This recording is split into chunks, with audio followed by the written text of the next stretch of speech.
రాష్ట్ర అధ్యక్షుడు వచ్చింది సార్, మర్యాదగానే మాట్లాడుతున్నారా? మీరే ఏం చేస్తున్నారు?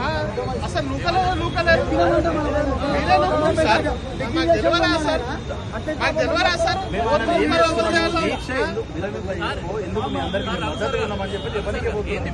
చెప్పండి. దాన్ని బట్టి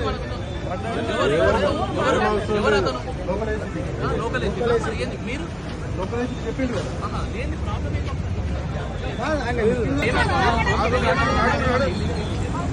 మాట్లాడడానికి వెళ్తున్నాం, మీడియా సమక్షంలో వెళ్తున్నాం.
రాహుల్ గాంధీ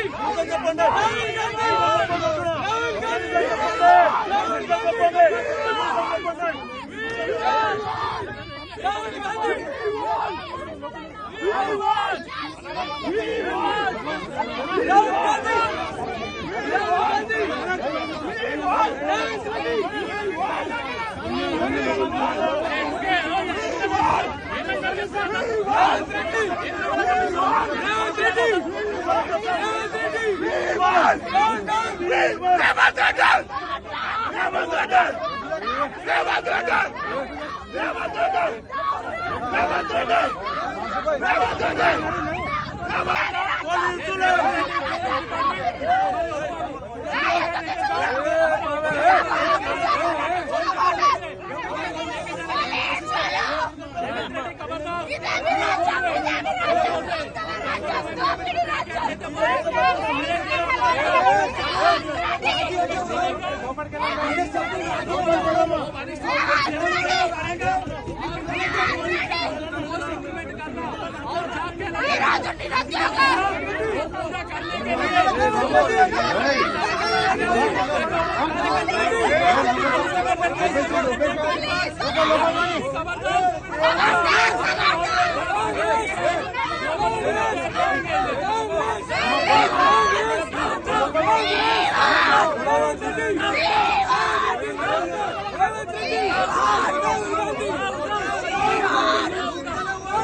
తెలంగాణ రాష్ట్రంలో ఉన్నటువంటి నిరుద్యోగులంతా కూడా ధర్నా చేస్తూ నిరుద్యోగులకు న్యాయం చేయాలని చెప్పి పోరాటం చేస్తుంటే ఈరోజు పోలీసులు అక్రమంగా రేవంత్ రెడ్డి ప్రభుత్వం అరెస్టు చేపించి మనం తీసుకుపోవడం జరుగుతుంది. మోతిలాల్ నాయక్ గాంధీ హాస్పిటల్లో బతుకుండా సచ్చిందా అని చెప్పేసి కూడా మేము చూడడానికి వెళ్తుంటే పోలీసులు అత్యుత్సాహం చేసి భారతీయ జనతా యువమోర్చా నాయకులందరూ కూడా అరెస్టు చేసే ప్రయత్నం చేస్తుంది. ఖబర్దార్ రేవంత్ రెడ్డి, నువ్వు ఇస్తున్నటువంటి జాబ్ క్యాలెండర్ అన్ని కూడా రిలీజ్ చేసేంత వరకు భారతీయ జనతా యువమోర్చా వెనుకడుగేయదు. ఖచ్చితంగా నీ నడుములు నీ పీఠాలను కదిలించే వరకు మేము వెనుకాడము. ఖచ్చితంగా మాకందరు కూడా న్యాయం జరగాలి. నువ్వు ఎలక్షన్ ప్రచారంలో ఏదైతే హామీలు ఇచ్చినావో ఆ హామీలను అన్నింటిని కూడా ప్రతిపాదించాలని చెప్పేసి డిమాండ్ యువమోర్చా చేయడం జరుగుతుంది. రేవంత్ రెడ్డి, రేవంత్ రెడ్డి, రేవంత్ రెడ్డి, ఇదే మీ రాజ్యం,